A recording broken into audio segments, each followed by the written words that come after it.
welcome to Labor Lens. I am Sharon Ijatson. On this week's edition of the program, we have interesting news stories for you. We would also be focusing on the several challenges workers are faced with in the aviation sector. We will be right back.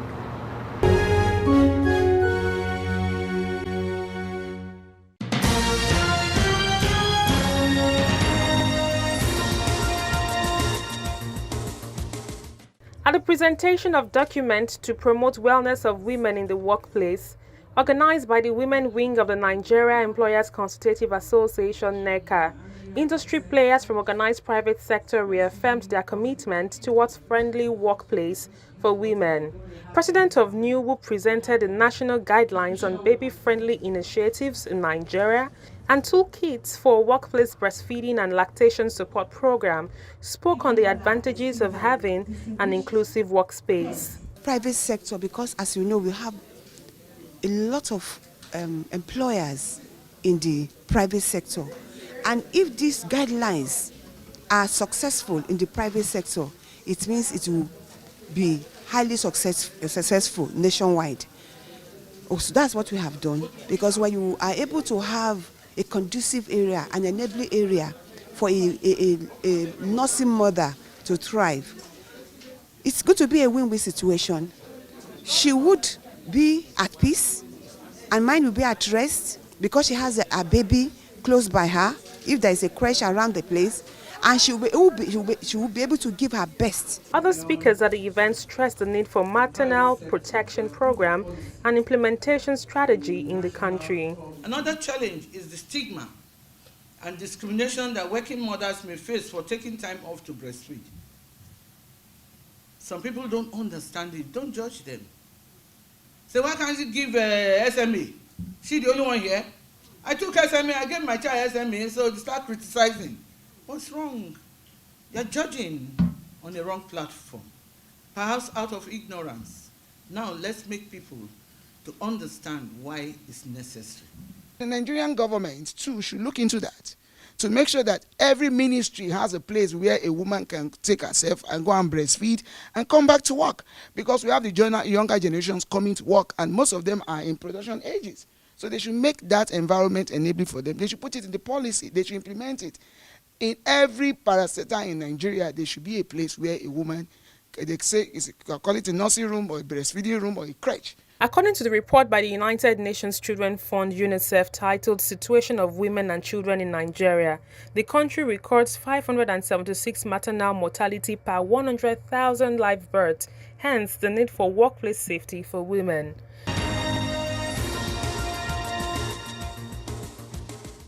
Violence and harassment are a common problem in the world of work, especially with women.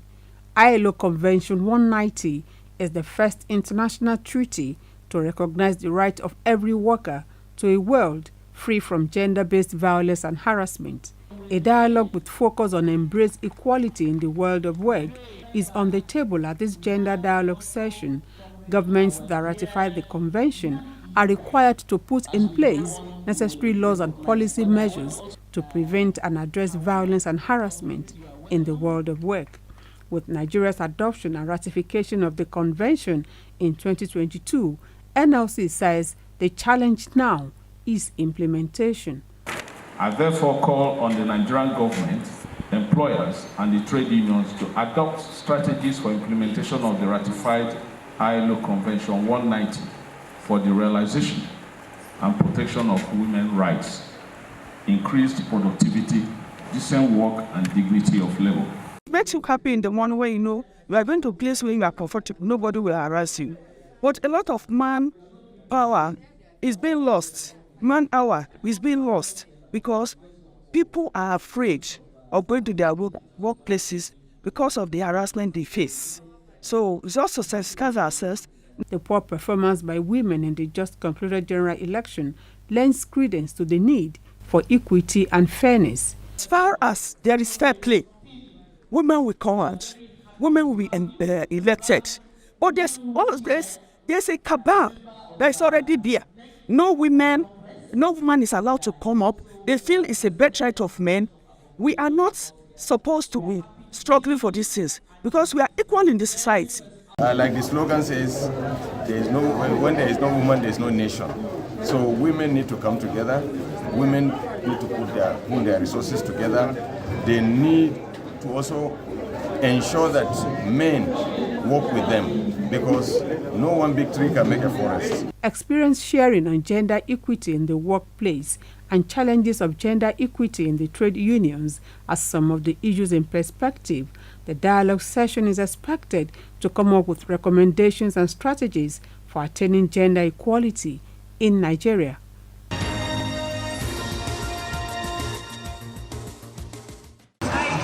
This looks like a political rally when the elections are over. It is not a campaign walk for any political party, but a movement of teachers, local government workers, and retired permanent secretaries of the State Public Service. This group of persons, under the auspices of Sunshine Grassroots Alliance, are sensitizing their members ahead of future elections. They moved from the State Cultural Center along the popular Obadeshida Road, Akure, to the City Hall to announce their readiness to take the center stage. Leaders of the group, including the former national president of Nigeria Union of Local Government Employees, Noge Deji Akinwalere, and the retired permanent secretary, Bomi Eniayewu, want members to be part of those who will be making political decisions. Teachers who have served in different categories, they have all the professions. That is about time for them to get interested in politics, and that by doing this, we will be able to bring our skill, communication skill, people knowledge, emotional intelligence, our experiences to bear in politics. So that is why we are using this forum to sensitize them. It's a continuous process of political education. This group is not against anybody, but what we are saying is this: we want our people to come out and participate. In those states, local government service, primary school teachers, we have all manners of professionals.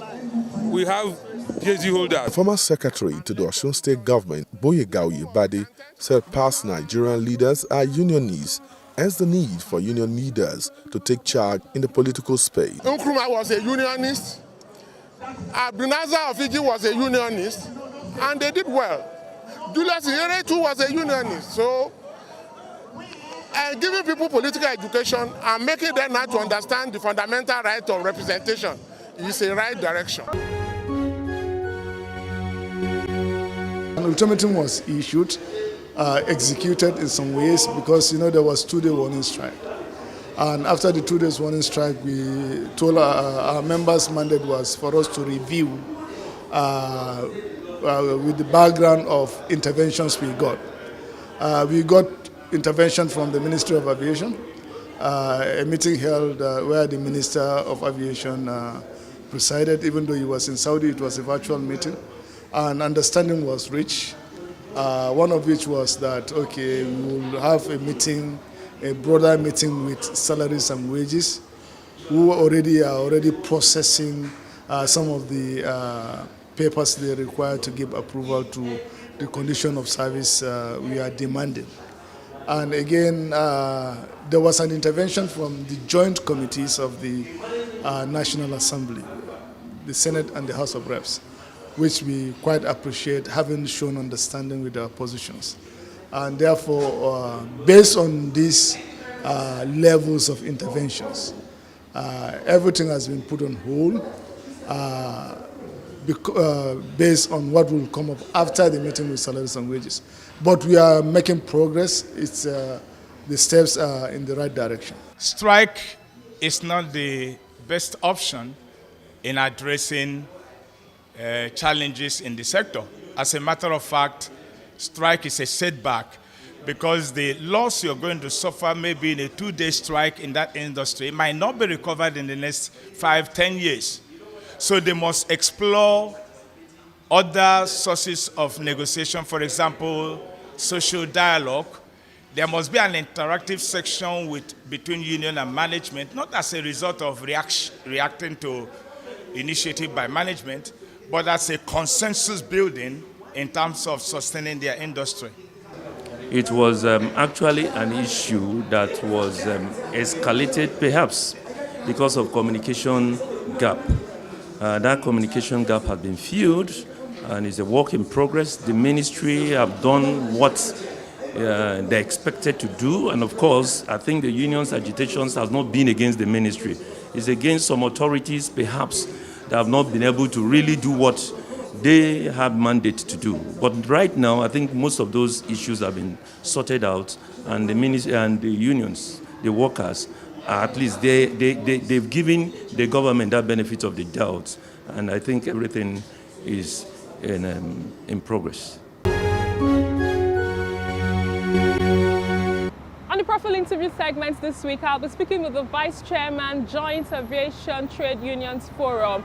He brought us up to speed on the reason why the trade unions decided to shift grounds and suspend the proposed industrial action.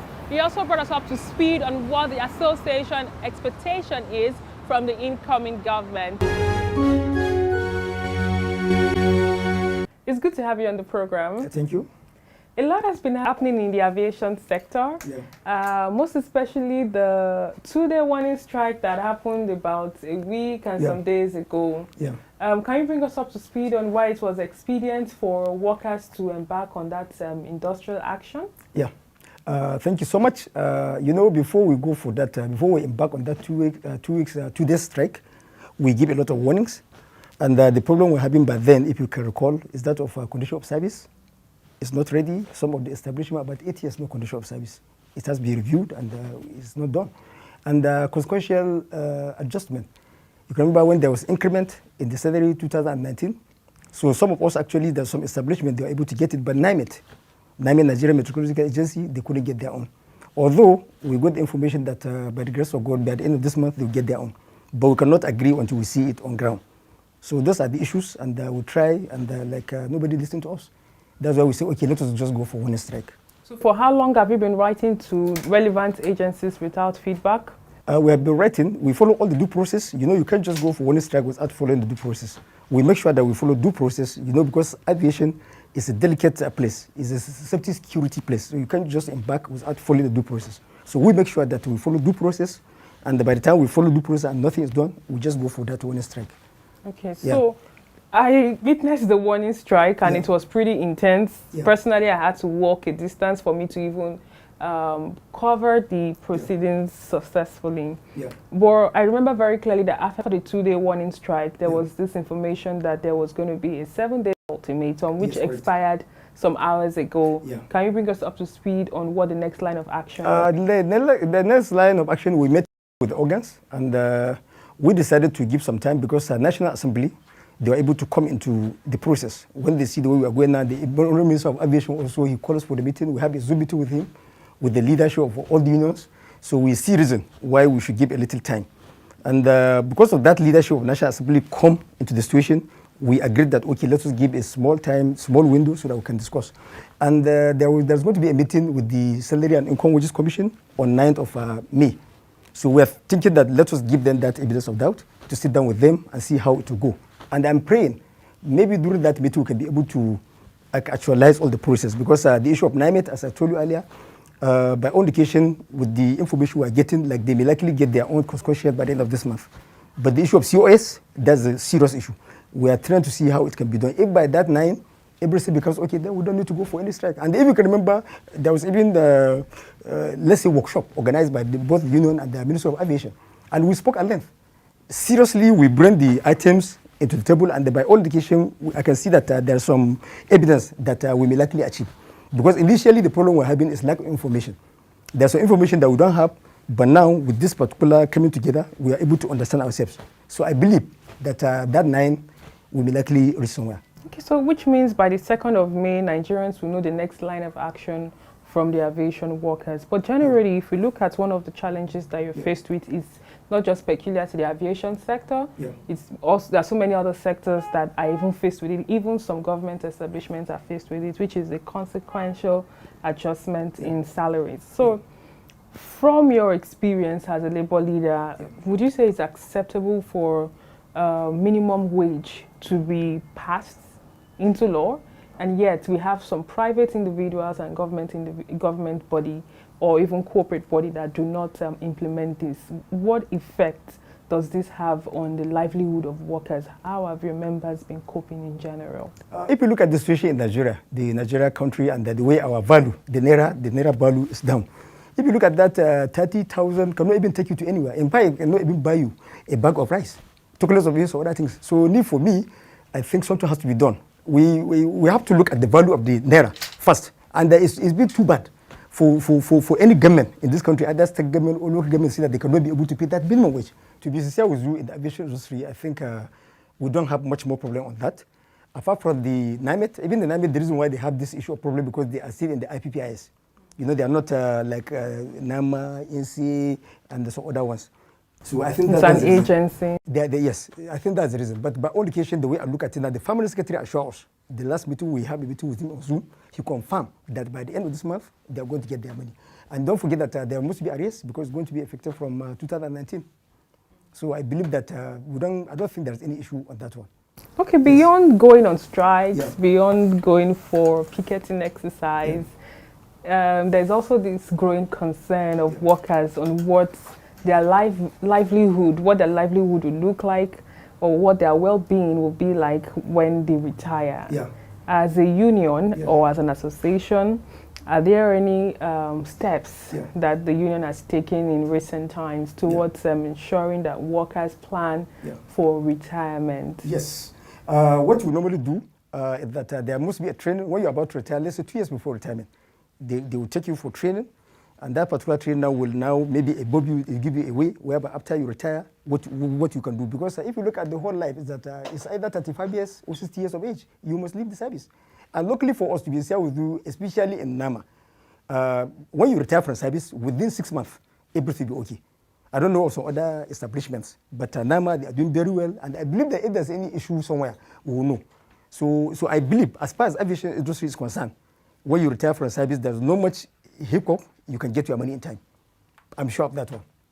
We don't have much more issue on that one. Once you retire from service within 6 months, you can be able to. And don't forget, aviation industry also, there are some other establishments like NCA. When you retire from service, if you need to work maybe in NCA now, you can be able to go there and work for the NCA, or maybe in INCAT. So because our own field, if you look at it, is professionalism. So the more you are professional, the more marketable you be. And you can even join the airlines and so other things. So that's why actually our retirement, when you retire from service, most of our people, when they retire, you may not even know that they have retired from service because you always have something to do. But that one does not mean you must get your entitlements, which is very, very important. Once you retire from service, is your limit, you must get that your money in time. And the best thing you can do is that when somebody finishes the service, pay him. Because I know when somebody can pay at that state at 5 years of service or 60 years of age, and after you finish that, you start struggling to get your money. I don't think it's good at all. It's not good. And the unions in aviation are working toward that. Even there's a board, most of our members, they are part of that board. So we don't joke with that one. We thank God for that. And I think as aviation is concerned, we don't have that type of problem. So moving forward, what should aviation workers expect from the union? Aviation workers should expect much more for now, because the only problem we have for now, I think, is the issue of training. Aviation work is not static, it's always dynamic because there's a lot of changes. So that's what we are looking for. If we are lacking anything, I think it's the area of that training. Because it's not just a matter of structure, but the training, retraining. Every day we need that one. And they don't forget that aviation training is very costly. Most of the training we normally undergo is not even in Nigeria. The only aviation college we have for now, which recognizes is Nigerian College of Aviation Technology in Zaria. They're actually doing their best. But a certain training also, you cannot get it here. You have to go outside the country. So we don't joke with the training, because without training, you cannot be able to make it. And also the equipment. Don't forget the equipment we are using is very costly. It's not even manufactured here in Nigeria. So this is where the money is going. And locally for us, we are very lucky that the honorable minister we have in aviation now presently happen to be a pilot. I think he's working toward that. So I think as far as the minister is concerned, whether we like it or not, he's working toward that. The only thing he needs to do more, because that is not enough. So would you say that the expatriate quota in the aviation sector is okay? Yeah. It's not being abused? Actually, it's not being abused because we have enough expatriate, and actually they are getting what they are looking for. That's why we don't normally bring people from outside. The only one maybe is, I think, some foreign airlines. And if you look at that, you have to do either wait, lease. So that's the reason why you will be seeing them. But as far as we are concerned in Nigeria, we have enough pilots, we have enough engineers. So we don't need to go somewhere to bring anybody here in Nigeria. So if we have enough of professionals, would you say that the industry needs to be more robust so that we can employ more of those people? Actually, certainly, we need to be more robust. That's why this national carrier, we're looking for this national carrier to come, and we're not happy the way it happened. It did not happen up to today. Because we have enough people, we have enough engineers, we have enough of pilots, and in fact, there's even some pilots we have in Nigeria that normally go outside the country. We have more than enough. So the only thing we can do, we have to sit down together to make sure that we achieve, even if it's a national carrier, we can achieve. We need to have a national carrier in Nigeria, seriously, because anytime we are going foreign country, we are not happy, flying. If you look at Ethiopia, when they start, and you see the way they are going. Nigeria Airways, anytime you remember Nigeria Airways, anytime I remember, I feel so sad. Anybody who can remember Nigeria Airways actually is quite unfortunate. So, but still we can do it. It's just about our mind. If our mind is okay, we can do it. But I even appealing to airline operators of Nigeria to please calm down. Let us look at this issue. Instead of us to be going to court, the federal government and the airline operators of Nigeria, they are in the court. Let's calm down. Let's sit down together and look at this issue, because this court cannot talk. We are Nigerians. We have a lot of resources. We have a lot of opportunities, which I believe we can be able to do it. Please, let's come back to Nigeria, sit down together, look at it so that we can solve the problem. This court issue cannot take us to anywhere. We have enough people, we have a lot of resources, and the airlines, they are there. We have airports everywhere. We have people that are traveling. If you go to the airport, you see the way Nigerians are traveling, you'll be surprised where they are getting the money every day. So this money is going somewhere. So please, we need that so that we can be able to salvage this country together. Yes. Finally, let's talk about aviation infrastructure. Yeah. I'm very much aware that the infrastructure is not what it should be like. Correct. How are your members responding to the state of infrastructural facilities in the country? To be sincere with you, we can be able to do it within ourselves if we can be able to do it. That's why the minister is talking about this concession of the airports. Because of infrastructure, anytime you go to the airport, you can see that maybe things are not working. But I believe we can be able to do it. It's just about our mindset. We can be able, I'm telling you, Nigerians, we are very, very, very good. If we can be able to agree to ourselves, I believe in Nigeria that we can be able to do this without even go to anywhere. But anybody who's traveling, when you travel outside, if you go to Cotonou, or maybe you go to any airport within the African countries, you see the way they operate and that of Nigeria. I agree that actually there are some differences. It's not good at the same time. But I believe that we can be able to do it. The only thing we can do as Nigerians, let's sit down together and look at ourselves. If I want to do good, I know. Everybody you see has a good side, has a bad side. So Nigerians, if you get a good Nigerian, they can go beyond the way you are thinking.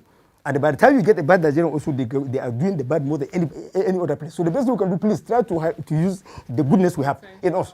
Because everybody has the good side and the bad side. So I'm appealing to even aviation workers in Nigeria, please let us use the good side we have so that we can be able to be somewhere. But I know in Nigeria we can be able to do it. We don't need to go to anywhere. Now this issue of making our airports okay, that we can be able to do it, it's just a mindset. By the time we get the materials and we associate to ourselves, we can be able to do it. Okay. Yes. I know I've said final notes, but it just occurred to me that I'm sure the aviation workers will also have their expectations from the incoming government. Yeah.